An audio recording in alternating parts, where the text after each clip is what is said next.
Muchas gracias a todos los que están hoy aquí con nosotros. Hoy tenemos nuestra primera sesión. Tenemos invitado al doctor Harry Heft, que es profesor emérito de la Universidad de Denison. Harry, thank you very much for accepting our invitation. And, well, you can start. Thank you so much. I will close the door. Okay, well, thank you. Thank you for inviting me. So the sound is okay at your end? Yeah. Okay. So just a few introductory comments. Probably because I think about things from the point of view of human development, I'd like to take into account history. And so I need to give you the history of what I'm going to be talking about today. And I'm embarrassed to say that where I'm going to start is going to sound like ancient history to some of you. But in April of 1970, there was a world acknowledgement of Earth Day. And Earth Day was an attempt to call public awareness to attention to the effects of environmental change on the health of the biosphere. And psychologists responded to that. And what started around that time is the field of environmental psychology, which was an attempt by psychologists to assess the state of the environment on psychological well-being. And that's where I started. So I started graduate school around that time. And my interest was looking at the effects of the environment on early child development, which sounds pretty straightforward. Except when I turned to look at how the environment was talked about within psychology, I found there was very little to work with.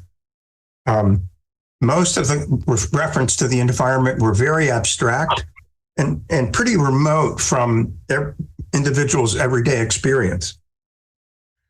So just in reading the psychology literature then, and really much of it now, because this hasn't changed much, I had no clear sense of what everyday life was like for children from a psychological point of view. The psychology literature was of very little help here. So that began my trying to understand how to best conceptualize the environment from a psychological point of view. That started in the way back, and that's what I've been doing ever since. So I'm going to share my screen now.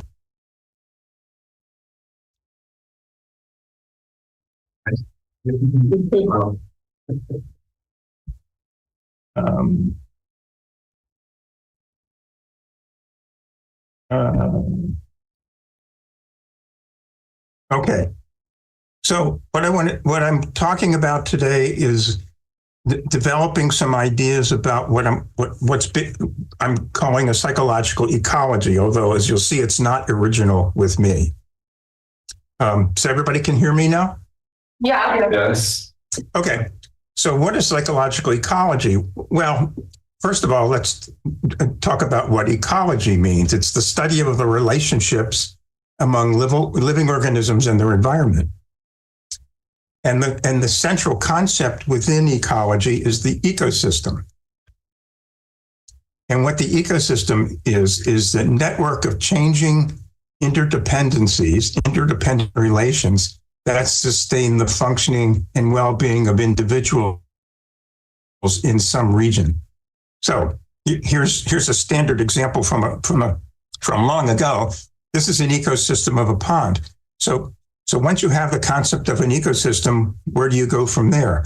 Well, you select some organism in the ecosystem and identify which one you're interested in, and then look at the various features of the environment that have some significance, some bearing on the activities of that organism. So psychological ecology involves the. I'm just going to see if I can move something on my screen. There we go. Okay. Psychological ecology is one where the primary focus is on human organisms. As a historical note, well, that's a misspelling here, but psychological ecology was first invoked by Kurt Lewin back in the 1940s. But again, our focus is on human organisms and environment-organism relations. Okay, that's fine, but where do we go from here? Well, what the organism refers to, at least as a starting point, is clear, refers to an embodied, animate, living entity. But what does the environment refer to? Well, that depends upon the domain of study. The appropriate way to describe the environment depends upon what it is that you're interested in studying. So if you're interested in physics, you might look at various energies, like thermodynamic energy, kinetic energy, acoustic energy, and so on. If you're interested in demography, what the physicists are studying is not of interest, but instead questions like population density would be. And if you're studying economics, you might not be interested in any of the previous, but you would begin to think about the environment in terms of income level of an individual. And if it was sociology, the social organizational structures. So the question is, what are the proper descriptors of the environment for psychology? So that's the main question I'm interested in, and it's the main question that's occupied me for many years. So we have to start by understanding how psychology started describing the environment. The roots of modern psychology, as some of you may know if you know the history of psychology, psychology begins in 19th century physics and neuroanatomy. And the way that those disciplines, physics and neuroanatomy, conceptualize the environment continues to influence contemporary psychology. Question is are those starting points appropriate for an ecological perspective? So, again, history of modern psychology has its roots in physics and physiology. In the 19th century, most experimental psychologists, or those who were contributing to experimental psychology, were trained in physics and physiology. There was another dominant strain in 19th century psychology, mainly the study of mental experience through introspection. But as practice, that became a dead end by the 1930s. So I'm only going to be thinking about initially this first strain. And so if you have a physical or a physiological orientation, you begin to study psychology by studying sensory processes. And I know Catherine mentioned this yesterday. So you would conceptualize the human organism as a passive receiver of sensory stimuli. Now, what are sensory stimuli? One way of starting is to say we begin with the anatomy of sensory receptors, like in the case of vision. And so if you've taken a psychology course in a class about perception, you'll know that you often are shown a diagram of the eye and the receptors of the eye. And what do they give rise to? They give rise to a retinal mosaic, that is to say, punctate, discrete stimuli. So from the classic point of view, one way of studying the environment is to recognize that you only have access to it through discrete punctate stimuli, that is the activity of cones and rods. Alternatively, later in the 19th century, folks began to look at the anatomy of the eye in a different way, namely recognize that the eye is essentially a hollow sphere, that an image is projected onto the back of the eye, which are where the rods and cones are, and that surface is in effect a two-dimensional surface. So the question becomes, or the issue becomes then, access to the environment is not so much due to by means of discrete stimuli, but by means of a static two-dimensional projection, like an image. But in either case, the environment is left behind. There's no discussion of the environment once you begin to focus on the receptors or the retinal image. The focus becomes operations in the perceiver, which give rise to perceptual experience. This is not quite the version of the slides I wanted to show, but I think it'll do. So anyway, so you can see that the traditional view, standard view, is that here's the environment out here, but you don't have direct access to it. What you have access to are these either flat images or discrete patterns of light. And then somehow through information processing, your head sort of puts all that together and you experience the environment in your head.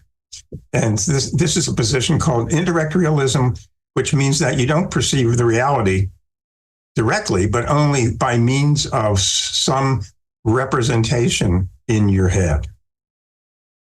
Well, Catherine talked about some of that today, but what are the other alternatives that are available in the middle of the 19th and late 19th century? There were others. And it wasn't alternatives provided by physicists and physiologists. It was provided by naturalists, those who study living things in their everyday environment, like Humboldt, Darwin, and Haeckel. And the methodologies they used were field research, that is, studying living things in situ, in their natural settings, that is not laboratory research. And the topic of greatest interest among naturalists was the organism's functioning in its everyday environment. This is the origins of ecology, which blossoms in the early 20th century. And the difference, one of the differences in starting here versus where I started earlier, is that the conception of the human organism is not a passive receiver of sensory stimuli, but it's animate and intensely social. So where do we begin? We don't begin here. We begin here, looking at active organisms engaging their world. So the conceptualization of the human organism from a psychological, in ecological psychology point of view, is active organisms often engaging with other people. So let's go back to the very beginning. So how do you begin an account of perceiving from a naturalist point of view? If we're not looking at the patterns of stimulation on the retina, where do we begin? Well, we begin with action. Remember, animate organisms are active. Let's take an example of perceiving through touch, which Gibson's early work was really helpful in understanding. So if you had an object in your hand, like this cube, and you're blindfolded, and you're asked to identify it, presumably what you would do is you'd manipulate the object in your hand. There'd be exploratory movements, and by turning around in your hand, you begin to identify a structure that identifies what that object is. And this is what Gibson calls a perceptual system. A perceptual system is not just input to the receptors, but it's also the exploratory activities of the organism. And the information for perceiving this object, this cube, is got by detecting what remains invariant or constant under changes of the stimulus array produced by exploratory movements of the individual. I mean, you do this, I assume, all the time when you're trying to discover, to perceive things through touch. You manipulate the object and what it is presumably is revealed to you. The implications of this for epistemology is not the construction of an indirect representation, but you perceive the object as such. You perceive the properties that specify the object. All of this is described in great detail in Gibson's book, The Senses Considered as Perceptual Systems. Those of you who are interested in Gibson understandably would start with his last book, but this is the book to start with. It's really where the heart of his theory is, and I can't recommend it enough. So touch is a proximal mode of perceiving. you're running your hand over a surface. So that seems pretty relatively easy. But what about distal modes of perceiving, like hearing and seeing and smelling? How do we perceive things using these perceptual systems? It introduces the problem of how to perceive things that are at a distance from the receptors. How do properties of things beyond the receptors become accessible to the perceiver? Notice that this problem seems to go away when you're talking about touch, but when you're talking about seeing and smelling and hearing, it's really at the heart of the problem. And this is a major issue that separates ecological psychology and inaction theory. I'm going to mention inaction theory a few times because I've gotten the impression from the emails we exchanged that some of you are interested in inaction theory. Here's where ecological psychology differs from that, and I'll come back to this as we go. So the problem of perceiving something at a distance, how do things beyond the receptors become accessible? Well, first of all, notice this is a classic problem in physics. How does the mass of an entity, let's say the sun, that is located at a distance from entities such as planets, how does the mass affect those planets? In other words, how does gravitation influence what activity conditions on Earth? Before Einstein, the view was that the space between the sun and the planets, the space between the objects, is empty. And so that really raised a problem. How are these effects being transmitted when there's nothing between the object and that which is affected? Well, of course, this is where Einstein steps in and demonstrates that space is empty, but it is not empty, but it's a space-time field, and the influence of mass, let's say the size of these objects on this network here, have different impacts on the space-time field, which influences something like the planets. So in other words, he fills empty Newtonian space with the space-time field. Notice that then the bodies are considered in context. They're not considered in isolation. Okay, so hopefully that is understandable and maybe even familiar. And then if you look at the question of how do we perceive at a distance in the case of hearing, well, that's pretty obvious, at least at this point. And it's been obvious for millennia. And that is sound waves are carried through a medium to another object, in this case, the tuning fork. So there's something other than empty space that comprises this medium. What about visual perception? How do we perceive at a distance in the case of seeing? How do things beyond the receptors become accessible to sight? The classic statement on this, which I highly recommend, is a paper published in 1926 by Fritz Heider. I discussed this at length in my book, but this is actually Heider's dissertation. And what he said, he wanted to ask, is the structure of the object in the case of vision somehow conveyed by way of a medium, just as it is the case with the vibrations of an object that lead to sound? And he says that the space between the object and the perceiver is not empty, but filled with matter. This is Einstein's point. But in the case of perceiving, that it's filled with matter that has some density. So air is not a void. Air is made of particles that have some density. And so James Gibson steps in at this point in 1966 and tries to consider and considers Heider's idea and a few others that were out there. And so what does it mean to say that the space between the object and the perceiver is not empty? Well, he developed something called ecological optics. And Catherine mentioned this, I think, in passing yesterday. But here's a light source. Let's say this light bulb. It's a source of radiant light. And the light bounces off of all the surfaces in this room. And it produces a scatter reflection all throughout the room. And so what we're interested in here is reflected light. That reflected light is going to be the basis on which we perceive the environment visually. Because the surface, and these are figures from Gibson's 66 book, because the various objects in this room are oriented differently or made up of different materials, they'll reflect the light in different ways and fill the environment with reflected light. And so what we can do is we can sample some spot, some place in this medium, or what Gibson called the ambient optic array.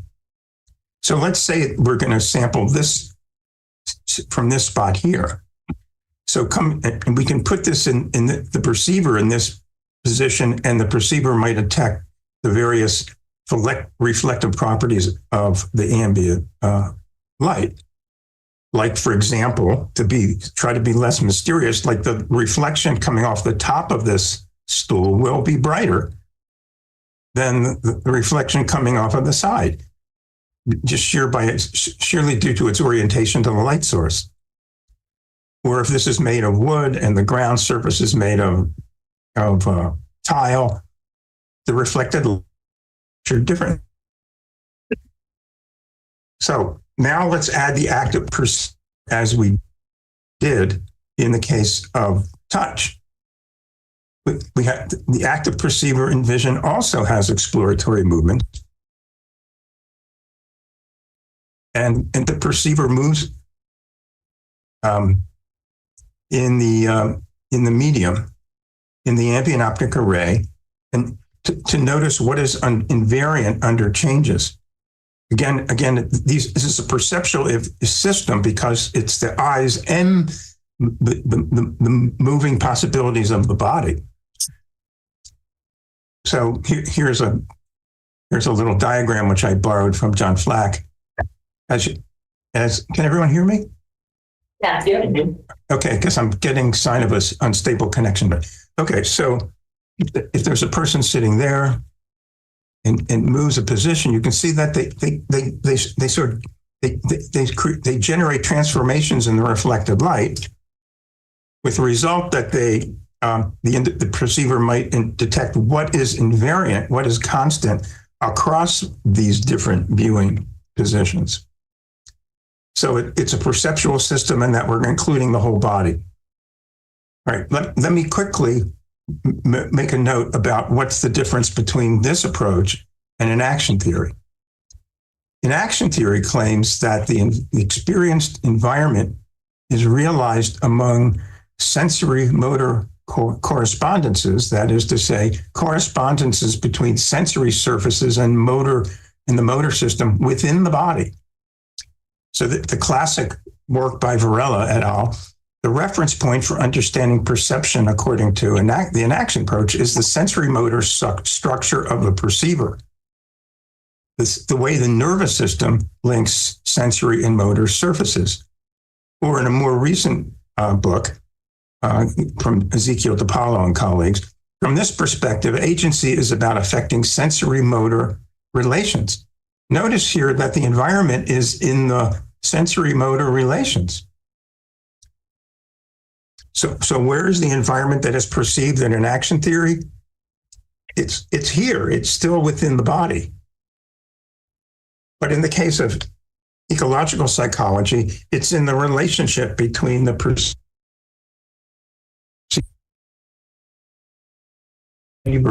and Gibson writes, we see not a projection, an image, or a picture, but a layout of surfaces. And the information for perceiving the layout is got by detecting what remains invariant under changes of the array, produced by exploratory movements of the observer. Okay, so I hope that that's pretty clear. That was sort of an introduction of ecological optics. And then the question becomes, well, what do we perceive through vision when we detect invariant structure? What is it that we perceive? And here is the part of Gibson's work that is most familiar to most people, which is, he says, what we perceive are affordances. Affordances are properties of the immediate environment relevant to an individual's action possibilities, what we can do in the environment. And he lays this out most fully in his last book, The Ecological Approach to Visual Perception. I'll talk more about it. An affordance implies a particular action in relation to some feature in the surround.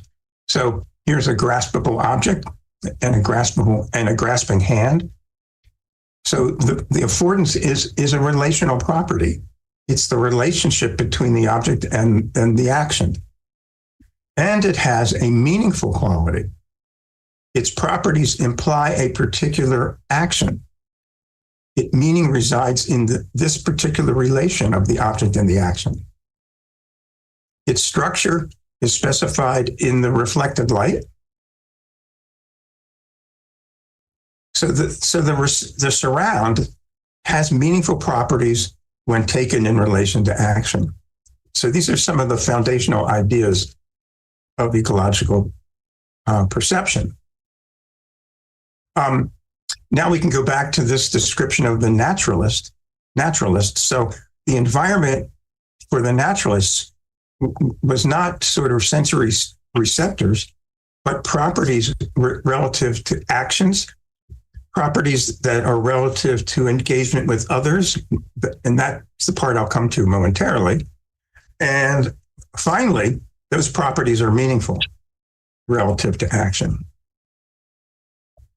So here's a case of perceiving directly. Perceiving through touch, which is proximal, and vision and smell by means of a medium. The medium in this case is air. And what is perceived most fundamentally are affordances, which are features of the environment taken with reference to an organism's action possibilities. So here's a tree that trunk on the ground, and a little child might be drawn to trying to walk across it. It doesn't afford walking, given its orientation, its size, relative to the size of the body, relative to the balance possibilities of the individual. Affordances are features of the environment taken with reference to an organism's action possibilities. So notice that these are both features that can be walked on. And here's a case of a parent walking a young child along a ledge. What I find really interesting about this, and if any of you walk little children in the proximity of a ledge, you know that they're going to climb right up on it. Now, but it has to have certain attributes. It has to have a certain relational character. It has to afford climbing up on it. So in this case, this feature affords sitting on for this individual, given his height, but not this individual. But it turns out this is a wall that gets higher and higher as you go in this direction. At this end of the wall, only the taller person can sit on it, not the little child. So does this wall afford sitting on? Well, it depends on what part of the wall we're talking about. Yes, for the child at one point. Yes, for the adult at another point. Affordances are relational properties.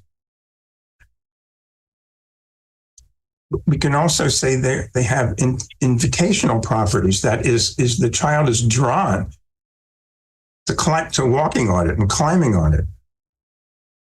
In other words, there's a motivational quality in it with regard to perceiving many affordances. In this case, it's difficult for the child to resist climbing up on it.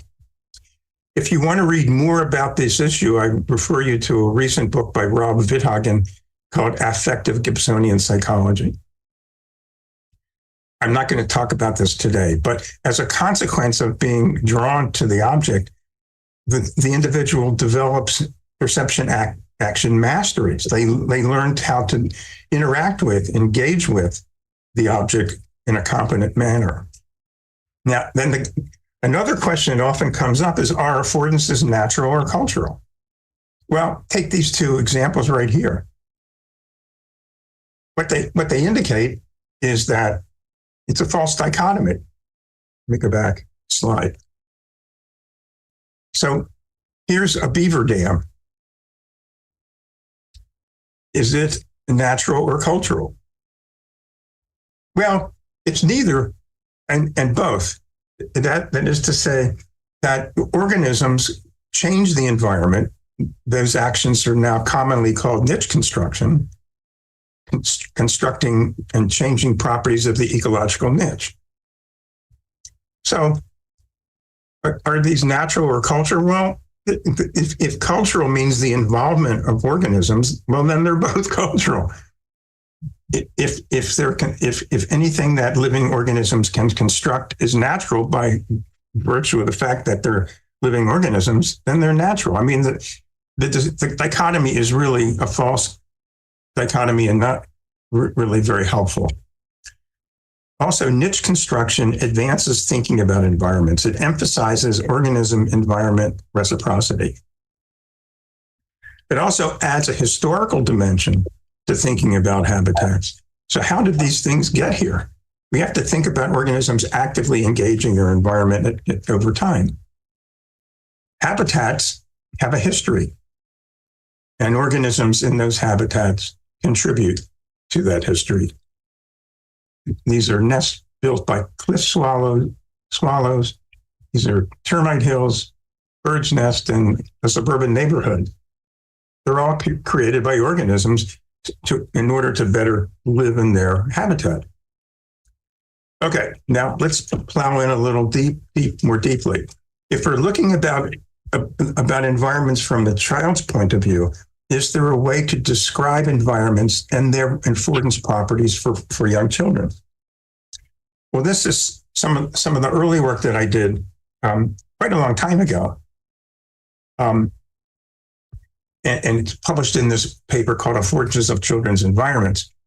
And basically, what I did is I drew on the one work in particular by Barker and his colleagues called One Boy's Day, which you might be familiar with, where what they did is they followed a boy over the course of a single day in his community and meticulously wrote down everything the child did, the objects it interacted with, the people he talked to, engaged with, and so on.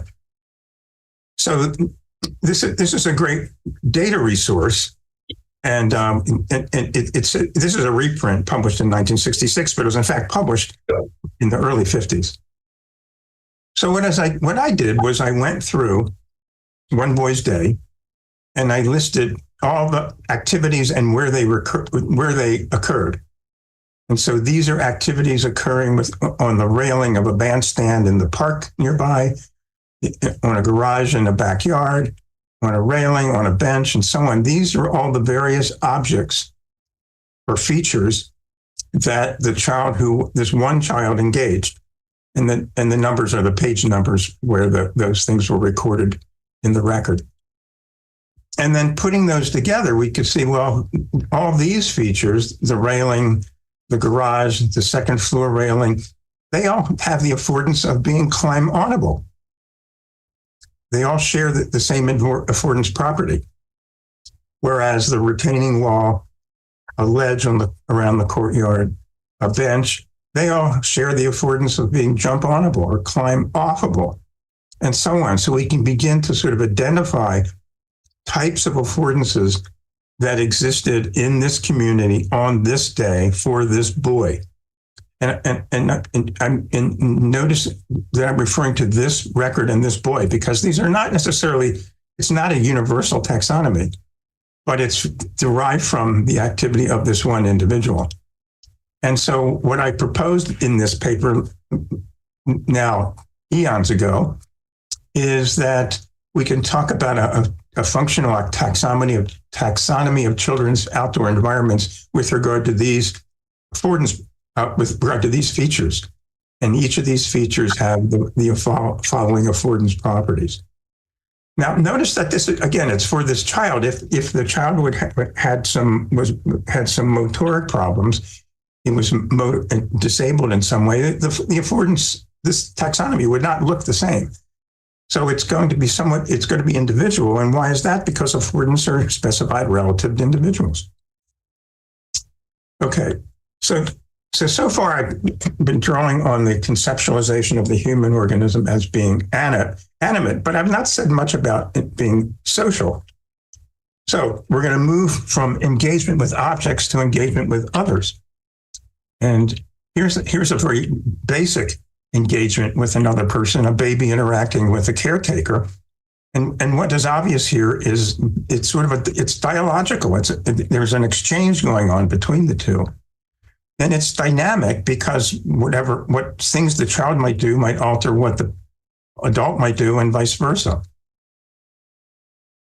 So these actions are coupled. They're interdependent. Let's take a slightly older child and let's imagine the child playing a game with an adult, which I'm assuming all of you are familiar with this hand clapping game. But in other words, an adult puts up a hand and the child slaps it and so on. And they get into this exchange, this dialogue, this dynamic. Notice what happens, and this is key, is that if B and C represent the individuals, the child and the adult, that jointly they give rise to a higher order structure, a higher hyperset. And that hyperset is the game. And it's an emergent structure that the members collectively constitute, bottom up. In other words, the game only exists by virtue of the participation of both individuals. It comes into existence when the individual's actions are coupled. When they're not coupled, it goes out of existence. So the action of each individual is situated with respect to this emergent structure, in this case, a game. So we're going to be talking now about emergent eco-behavioral structures. And that is to say, here's the interactions of the individuals. They're interdependent, and they give rise to a global structure within which the individual actions occur.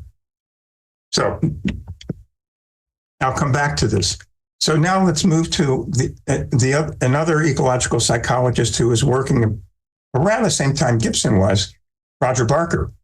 And he was interested in, again, you saw this with One Boy's Day. He was doing an observational study of actions of individual children as they went about their day in the community, as they moved through their community.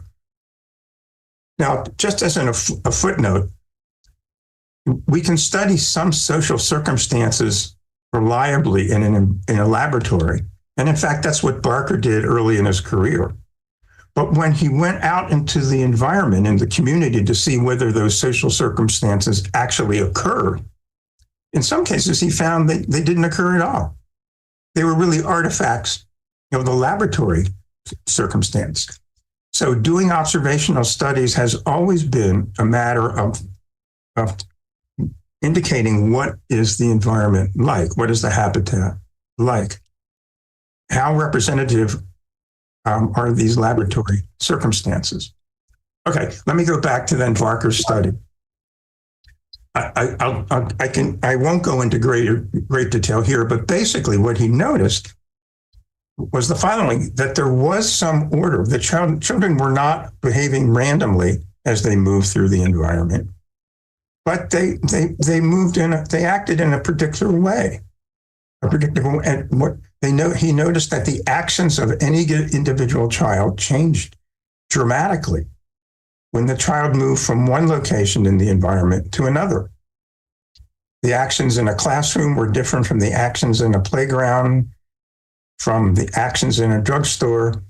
These are all pretty obvious if you step back and think about it, but what are the implications of that? And what he found is that the actions of the individual child shows greater variability across different locations than did the actions of different children in the same location. In other words, observing children in the same location, they acted more similarly than the same child across their day. That their actions were nested within higher order eco-social units, that is, within emergent structures, like the hand clapping game. And so he posited the existence of these higher order extra individual, that is to say, it involves more than one person, units of analysis, and he called them behavior settings.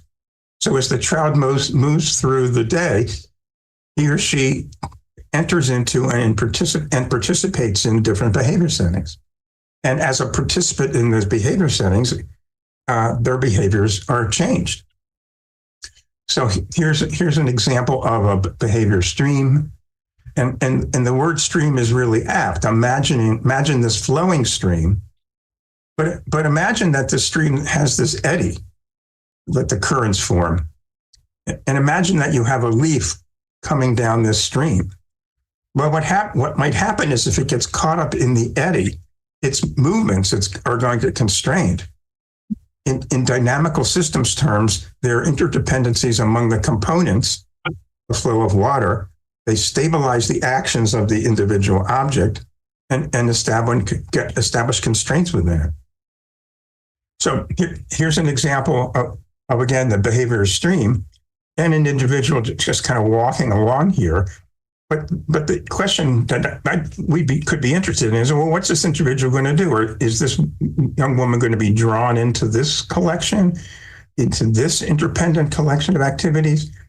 What's going to happen over time? That is to say, what will happen is, according to the Barker's analysis, they enter into these higher order ecological structures, behavior settings, and their patterns of action and affordances nested within a behavior setting that constrain behavior, that limit what behaviors can be done, but also make certain behaviors possible. And here's another behavior setting. So let's imagine this is the same group of children, but they enter this behavior setting versus this behavior setting. I mean, the patterns of actions are different because the emergent structure that they're participating in and helping, and by participating in it, helping to sustain, changes their actions. So behavior settings are emergent, self-organizing patterns of joint action marked by interdependencies among its constituents. The actions of any one of these children is constrained by what's also going on in the rest of the setting.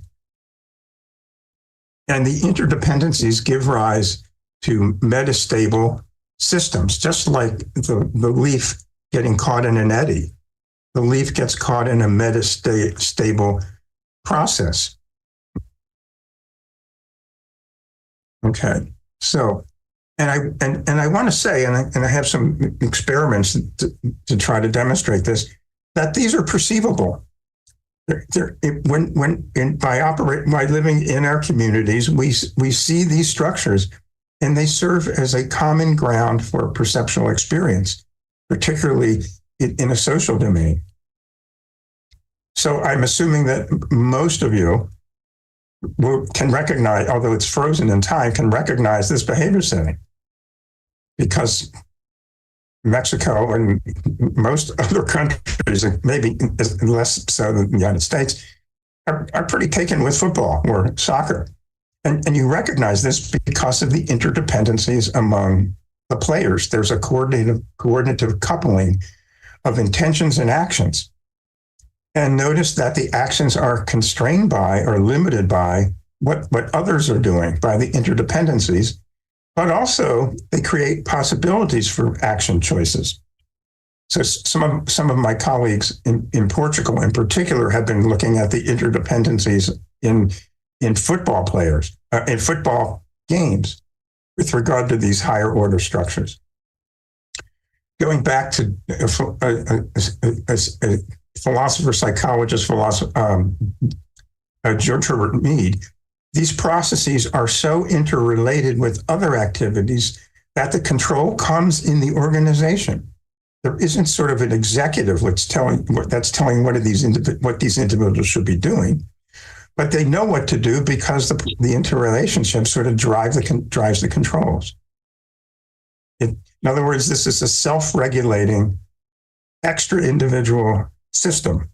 Behavior settings are self-regulating, extra-individual systems. To be more specific, and I'll just go through this quickly, behavior settings occur naturally. They're generated by the collective actions of individuals. They're composed of dynamic patterns of action of individuals with the support of affordances. So if we go back to this game was presumably generated by these individuals, and it's supported by this flat surface, the presence of a ball, the presence of a goal. So it's generated by collective actions composed by dynamic patterns of action with the support of affordances.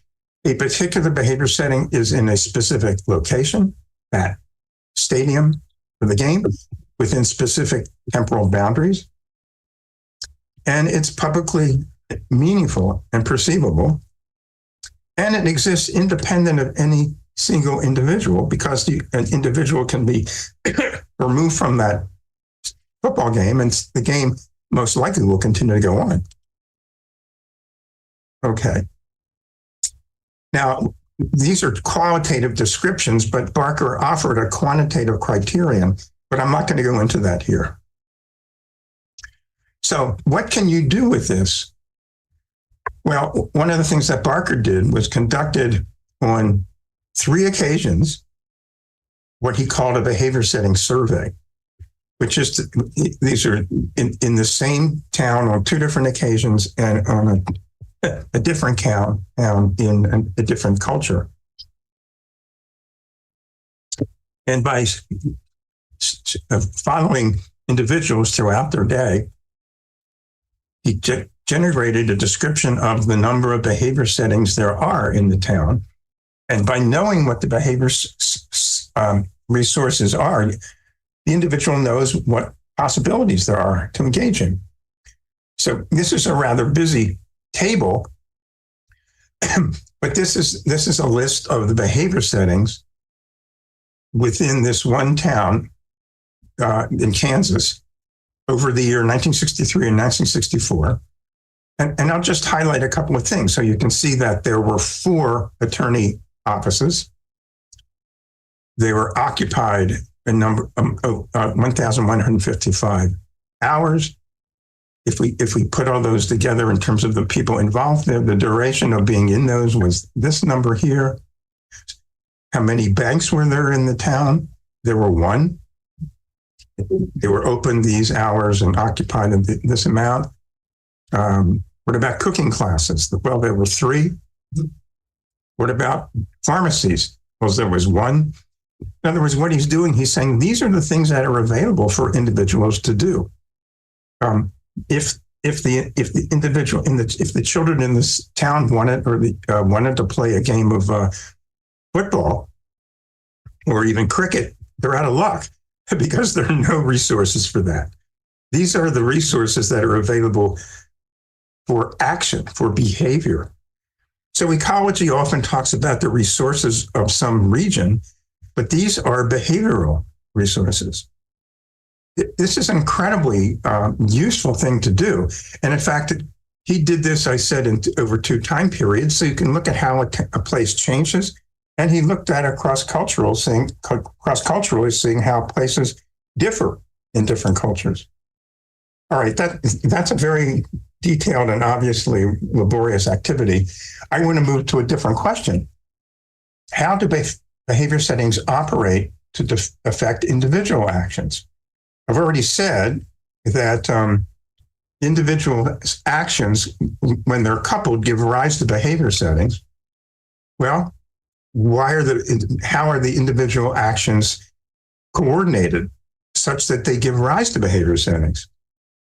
And they arise from the coordinative coupling between individuals.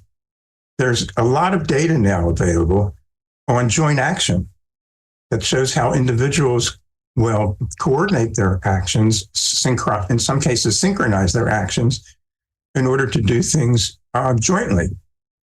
And in the process of participating in the coordinative unit, constraints are established for each individual. So if you join this group here, you can see that if you want to participate in this joint action, what you have to do is pretty apparent in order to sustain this game. And if you want to disrupt this game, you could do that too by not participating in this unit. Similarly, in terms of competitive rowing, one of my colleagues studies in the Netherlands studies this, And again, it arises from coordinative coupling among the members of this rowing team. The constraints, the coupling indicates what to do and how to do it. In other words, the meanings of these are meaningful places.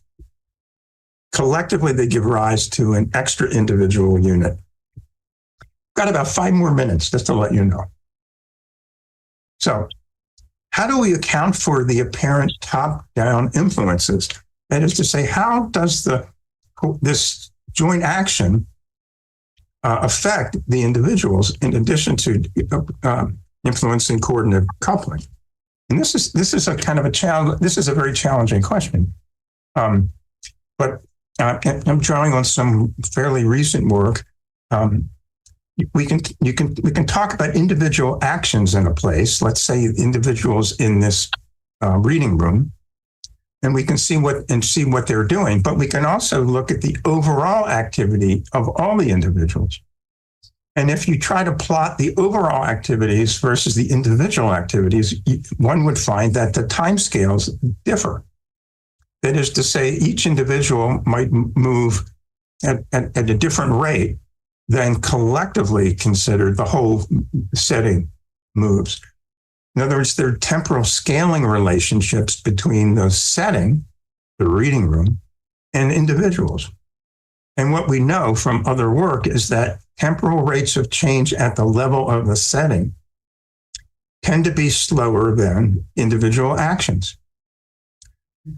That is to say, the rates of change within the setting set constraints on the faster changes of the nested action. So if you are in this library reading room, you can move around, you can change your position, but you're typically not going to start jumping around and walking around loudly. Your actions are constrained. And why are they constrained? Because you're participating in the setting in order to preserve it. This is the sense in which the actions are interdependent. So what about if we consider actions over the course of a day? As you move from one setting to another, the time scales within the overall setting differ. And the rates of activity at the level of the setting, here's the reading room, here's a grocery store, here's a dance club. The temporal rates of activity overall set constraints on the rates of activity at the individual level. In other words, we see these top-down influences on interactions. One last point about an ecological perspective, which was already implicit in what I just said. When we think ecologically, we think about structures at nested levels of complexity. Cells within tissues, tissues within organisms, and so on, just like these nesting tables. So we can think about the environment in terms of nested levels of complexity. There's individual actions, there's behavior settings, which are extra individual, and social institutions, which have a higher degree of complexity. So now I'm at the end. Mike, what are the proper descriptors of the environment from a psychological point of view? And I'm offering 2 suggestions and a third. One is we want to look at the environment in terms of its affordances.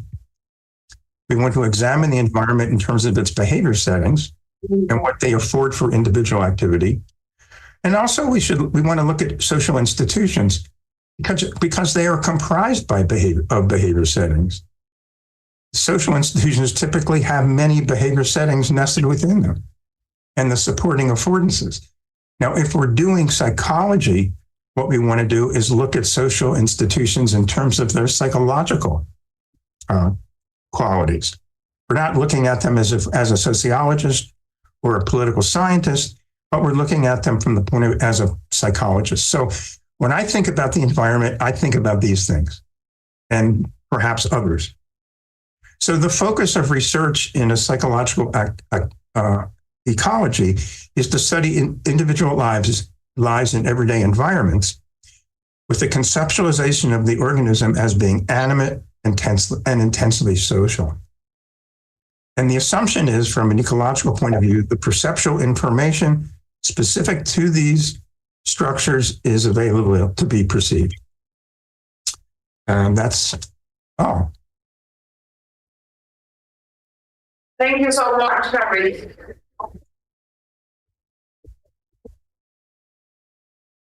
Questions?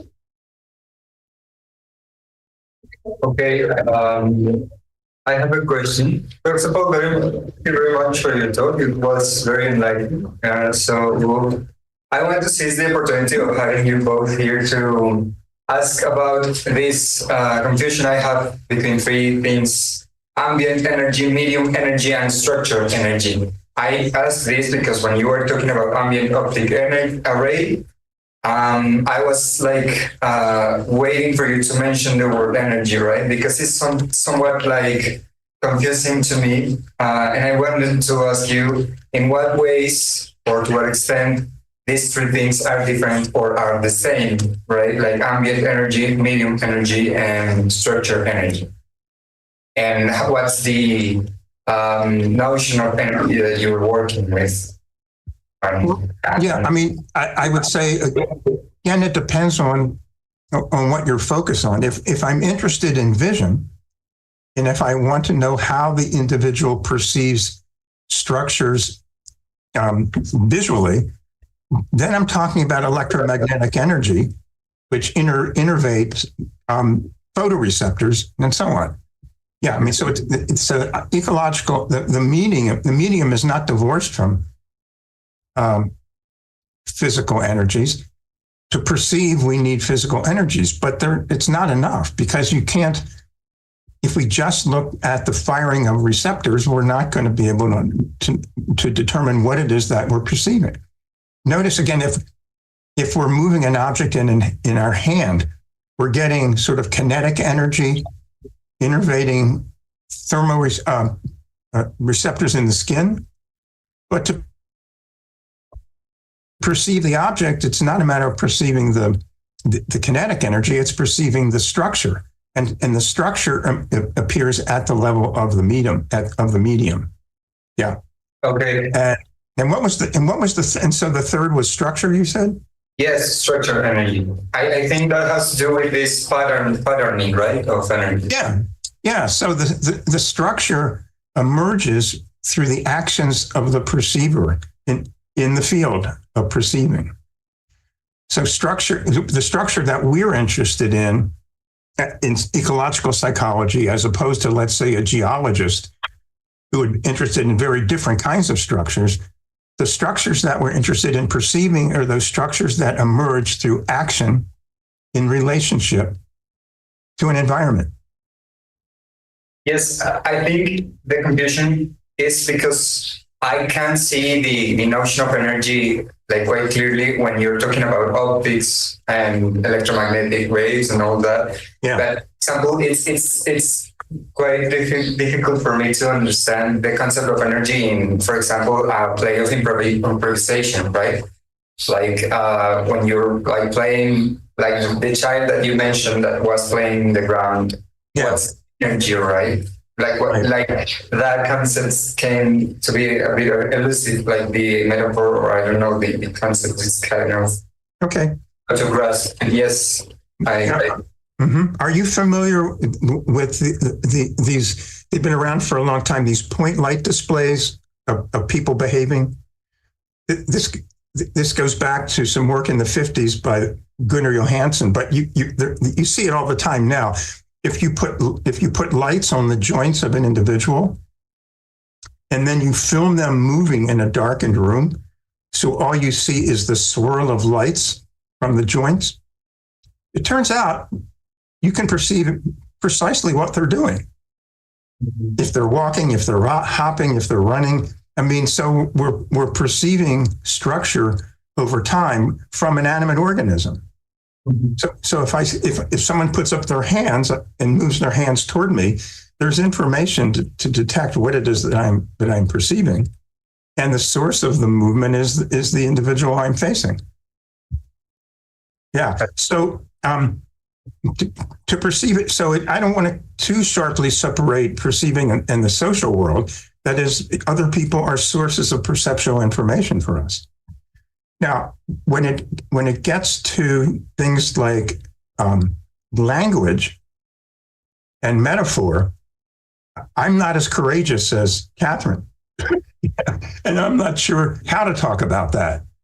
But I'm really glad she's trying to figure it out. But I know that she and I would agree that the information is available to be perceived. Where we might have an interesting dialogue is what the nature of that information is. I'm not ready to offer an opinion on that. Thank you very much. I have a couple of questions, but let's see. One basic question is basically how, whether you would agree with someone like Gallagher, for example, that talk of direct perception, the sense in which Gallagher talks of direct perception, which basically he says is ultimately perception, that ultimately perception is direct. So in other words, that the distinction between direct and indirect perception is not a very helpful one. That is one, and of course, he's saying that in the context of developing of a theory of social cognition, and then which I think so it makes a lot of sense. And I mean, his idea that this would avoid, discussions that there are about what is direct perception. For example, which I would say it can be related with discussions that there is about how to understand the medium in ecological psychology and in Gibson in particular. I guess you are familiar with the work of Dick and Giverson and other people who claim that there is a main tension in Gibson about two notions of medium. So I would like your opinion on that. Whether you think could you just repeat? You mentioned Gallagher, and who are the other people you mentioned? Later, but that is in the other context, on the distinction between the context and the distinction between different notions of medium, no? Van Dijk and Giverstein.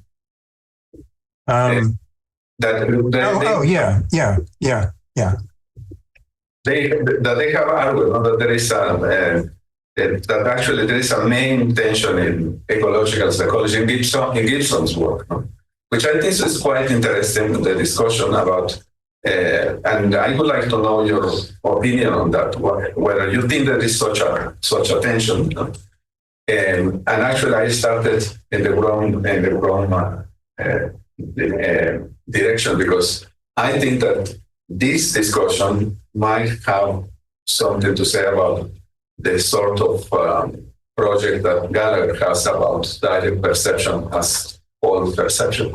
But that is secondary. The first thing is what you think about this tension between the two different notions of medium, and how that would relate with other concepts in ecological psychology, and in particular, I would say, with the notion of behavioral setting. That is one thing. I don't understand the different conceptions of medium that you're mentioning. But let me just throw one thing. So I've been talking about vision, but I also mentioned hearing, and so the medium for hearing is again the air and the relative density of the air. We can also talk about, I won't go too far down this road, but we can talk about aquatic animals like dolphins and whales, who also rely on sound, but they rely on sound because the medium in that case is not the air, but the water. So there can be different types of mediums that convey information. Yeah, but these examples that you are giving are basically the first kind of medium that they are mentioned. They're basically associated with physical laws, or basically physical laws, ultimately. or if you will, they say that they are invariant laws.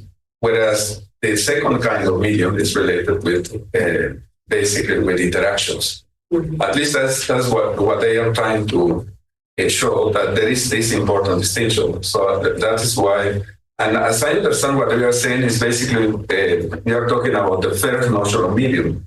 And then my question was whether you seen, or I guess you would say that there is no need of this other notion of medium, or what would you say about these two different notions of medium?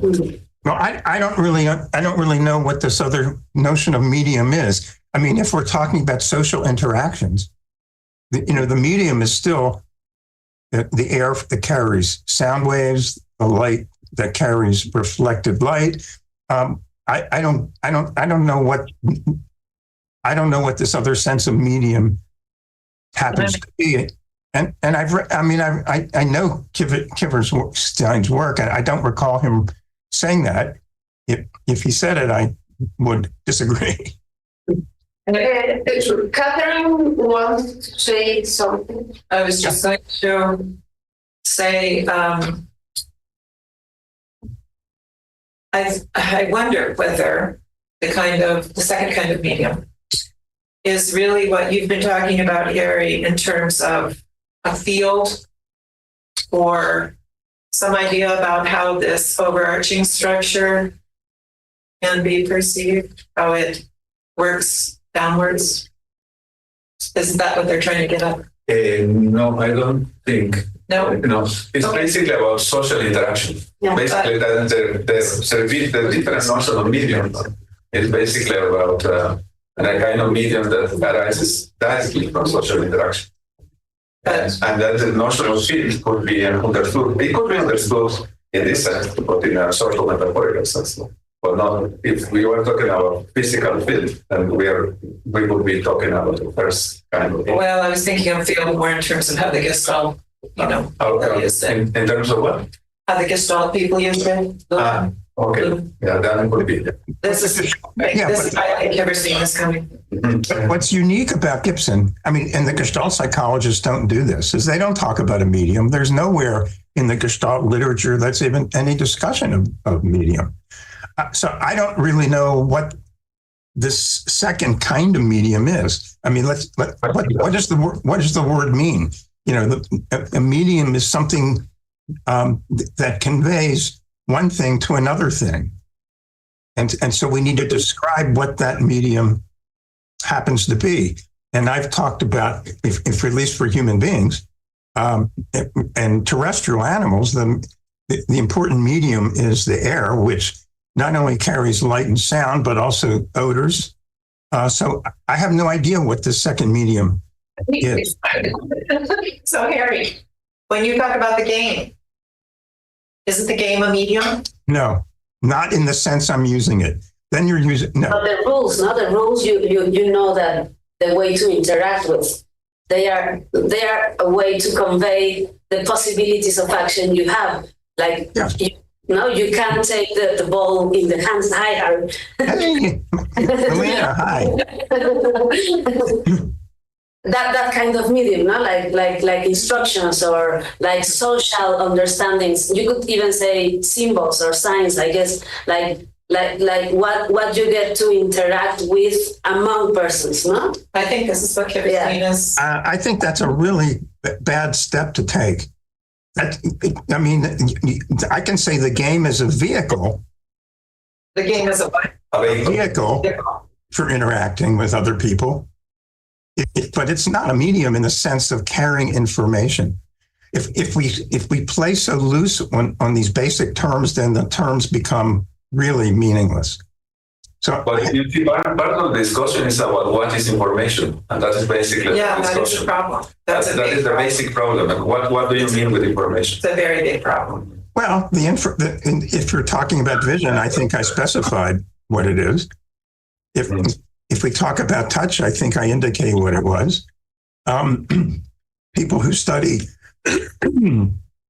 hearing and acoustics have a different way of describing what the information is.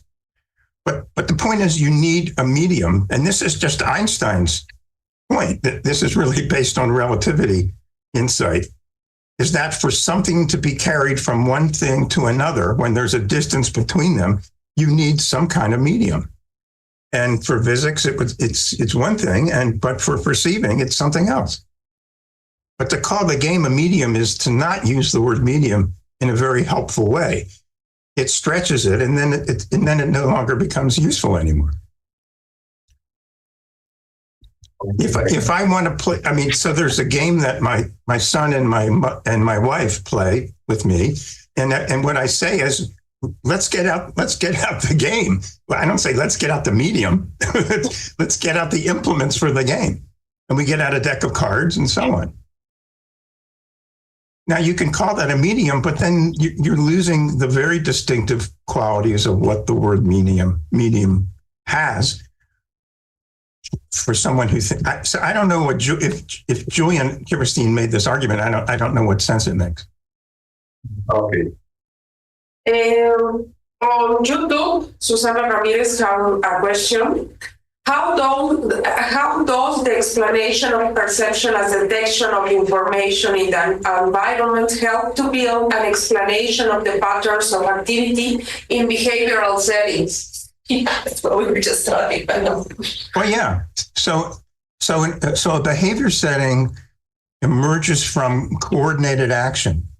So if you're working in, let's say, a store, and you have coworkers who are working in the store, and your joint actions kind of give rise to the running of the store, you have to pay attention to what your coworker is doing.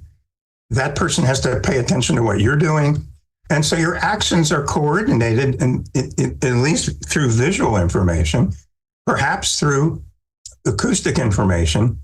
But there's another factor which I haven't brought up and which I am not going to go into now, but it's really what I'm most interested in, frankly, is what does the person's developmental history, the person who sort of previously worked in the store, bring to that setting? And that's a pretty complicated question, and it would really take me down a very different path. But it wouldn't be a matter of information. It would be a matter of habits formed through actions of the body. A person who is playing in a football game brings to the game that person's history of being in prior games. And so the body itself has a memory of sorts that you bring to each setting in order to know how to operate in it. But anyway, so I'd want to look at the nature of learning and development in specific settings. I have ideas about that, but that would take us to it. That would take us in a different direction. And she has a comment. Also, having a notion of information for each of these senses seems to miss the whole agent and the meaning that the whole environment has for it. Well, can you can you say your question again, please? No, it's a comment. Also, having a notion of information for each of the senses seems to miss the whole agent and the meaning of the whole environment has for it. So. Well, I mean, if let's say you're approaching a classroom, and let's say you walk into a classroom, you can certainly hear the conversation going on in the classroom. So there's information from conversation, but you also might see individuals engaging in joint action. So there's different types of information which indicate what this setting is. So there are multiple perceptual systems.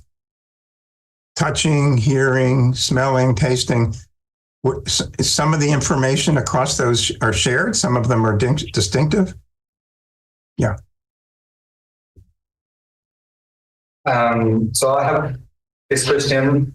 Sorry to go back to the same, but I just found the exact place where Eberstein and Van Dijk talk about medium, and they say thinking of practices as medium emphasizes that practices are not typically what we perceive, but that what we perceive in and along. You disagree with this, right? Okay, let me be clear. So who are you reading from? Kiverstein and Van Dijk. Say it again. Kiverstein, Julian Kiverstein. Oh, yeah, okay. And Van Dijk. Yes. And would you read it? Can you read that again? Yes, of course. They say, thinking of practices as medium emphasizes that practices are not typically what we perceive, but what we perceive in and along. Now that doesn't. In and along. Along In in the time. and along. Okay. No, that I would. Julian's a friend of mine, and I would tell him that is a terrible way to talk about medium, because and the reason why is that you're changing the meaning of the term. Okay. And so if you talk about medium that way, then what are we talking about here? I mean, one of the things. Okay, so I spent a year with Gibson, and the most important thing I learned from him, and one of the last things he said to me before I was leaving, was that psychologists make mistakes and philosophers make mistakes by using terms imprecisely. So I don't really care what term you use, but define it with some precision and then use it consistently. So yeah, I mean, practices are repetitive, skilled actions in relation to something. But I wouldn't call the actions of the body a medium in this sense of the word medium. Yeah, I just think it's a misuse of the term, and it leads to confusion. I mean, there's this other problem which you know if you run into, but ecological psychologists have been arguing with a lot of people, particularly people who design computer programs, in terms of what the word affordance means. And it's produced all kinds of confusion because they use the term in a way that's different from ecological psychologists.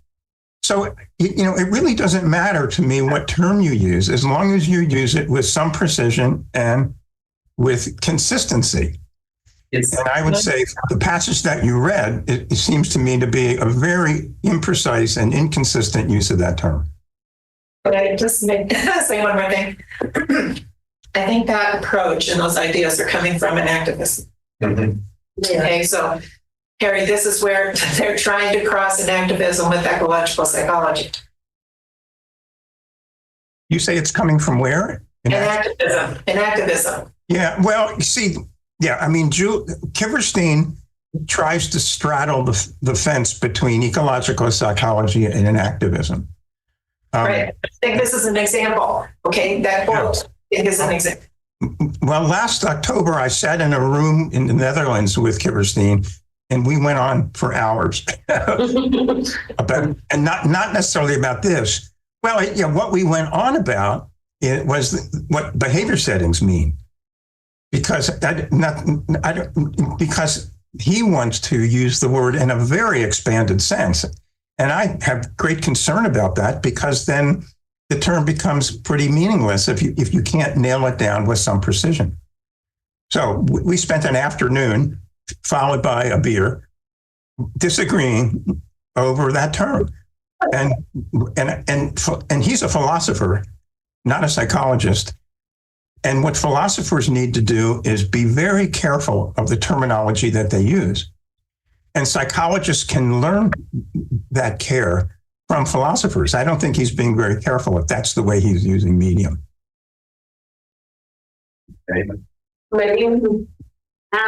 Yeah, Harry, I'm gonna point to this a little bit more about the medium. Not about the medium itself, but something we discussed previously. But and you mentioned it in your presentation, so I would like you to delve into it a bit. And so let's say we can keep this medium way of treating things. I don't know how I would call it, but I think there's something we perceive that is not physical information as such, and and you said it at the beginning, no? It's different if we talk about geographical information or economical information in the setting or in the environment. And you just touched it, but how would you perceive affection? No, because you mentioned the affective way of treating affordances in the environment that Vitagen is talking about. But how would you start talking about how we perceive a behavioral setting that allows certain affective properties and not others? Taking aside this way of calling medium, how would you do it? How would you start doing it? Yeah. And I think it has to do a little bit with the developmental history you started talking about. So I would like you to go into it a little bit more. Yeah, well, well, this is what I talked about in Murcia.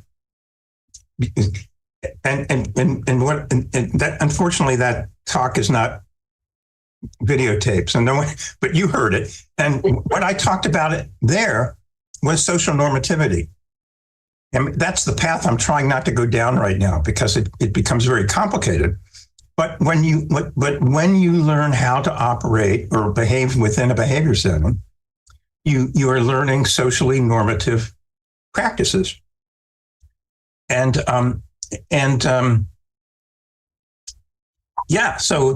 so you can perceive, let's say, the football game by watching the players behaving in socially normative patterns for that setting.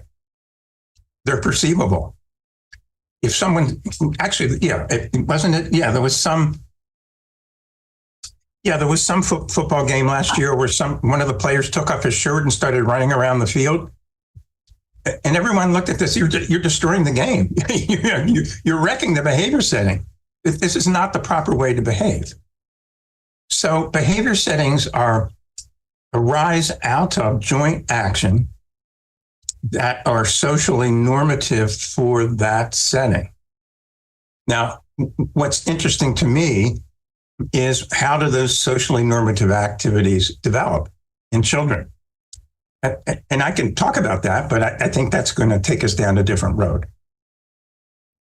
But it's pretty clear. I mean, well, here, I'll give you an example, and I might have mentioned this to you before.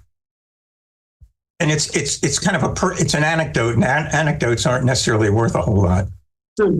But a close friend of mine told me about the time she went shopping with her daughter, and they went into some store. And, and as children will do when they're with their parent, you're in a store and they might say something that they want. And the parent might say, well, no, we're not getting that. And then there's other things that they walk past that the child doesn't indicate that they're interested in. And so this went on over the course of the shopping day.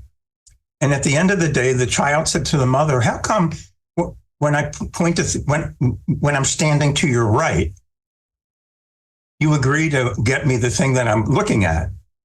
But when I'm standing to your left, you don't. Now, obviously, where the child was standing had nothing to do with it. But what the child perceived was a predictable pattern.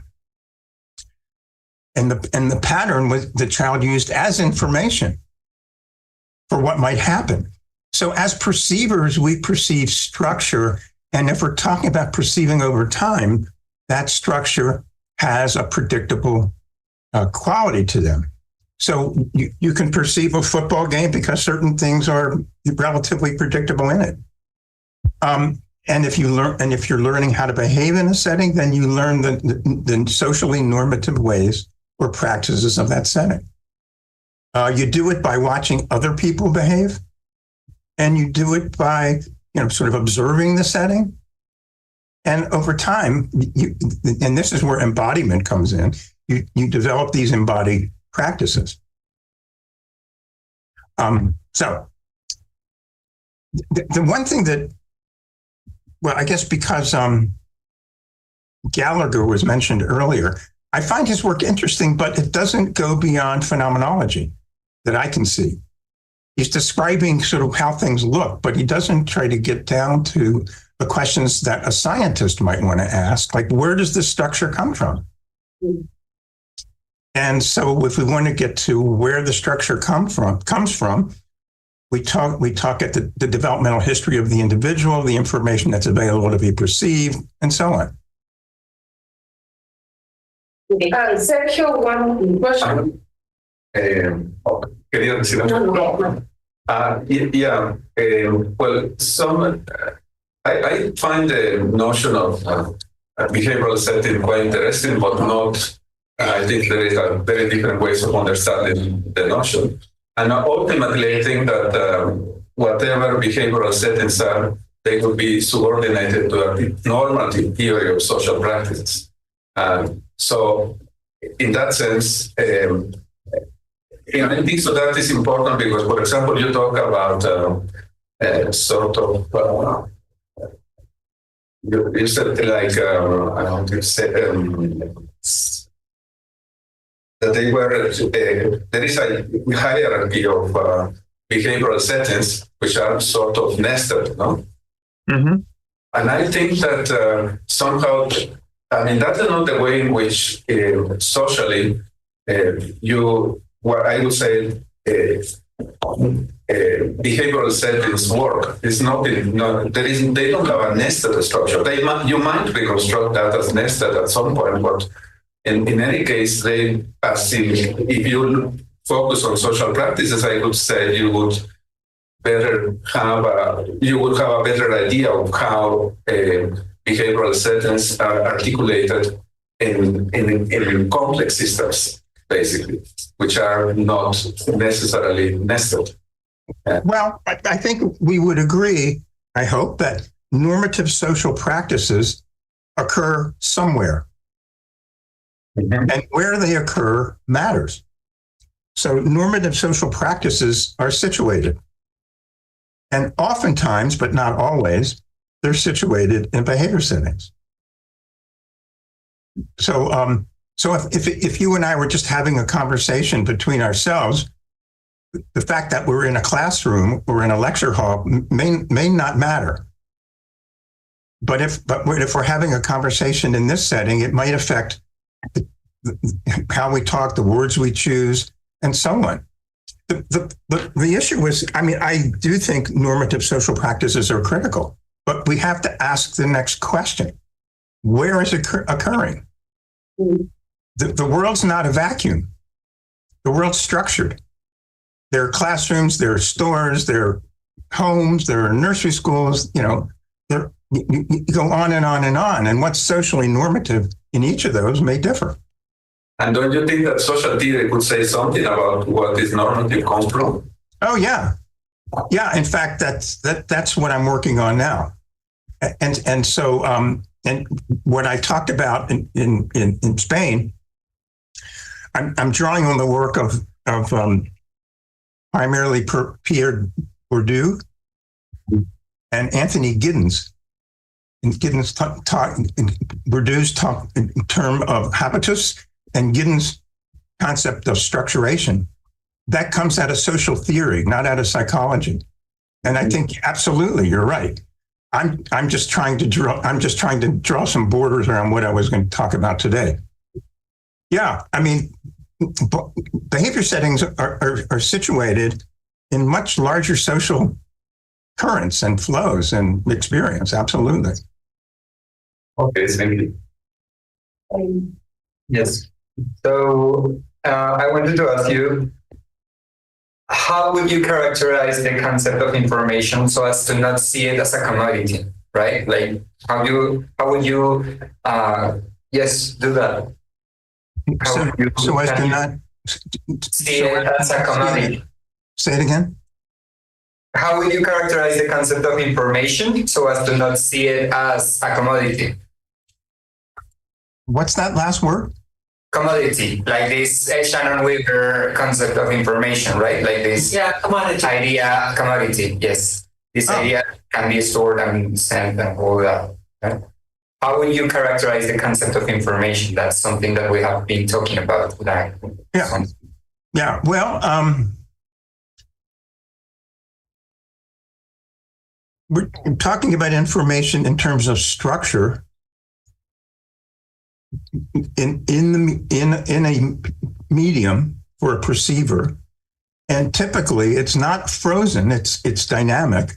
And and some of the dynamic qualities are introduced by a perceiving structure, not by an active perceiver. Now we can say, for example, and this gets back to the point about the terminology we use. I could say that there's information in DNA, right? I mean, you could say there's. Yes, you could say that, but then you would face people like Susana Llama, for example. No, I'm in complete agreement with her, and she would agree with this point. You can say there's information in DNA, but I'm using the term information in that, even in that statement, as wrong as it is, in a very different way than the way that a perceptual psychologist would use the word information. And computer science people use the word information all the time. They use it as input, right? But what's the problem with input is that the perceiver isn't moving. The perceiver is stationary. And what we know from the work in robotics is that the robots that work well are the ones that move around, that are not just fed input. So I just urge if for us to advance our thinking in the sciences and in philosophy, we need to try to use terminology consistently. That's all. You can call it something else if you want. Thank you. ¿Alguien más? No. Thank you so much, Harry. You're welcome. Sorry. Yeah, I'm sorry I can't be there with all of you, but thank you for letting me come in virtually. Bye.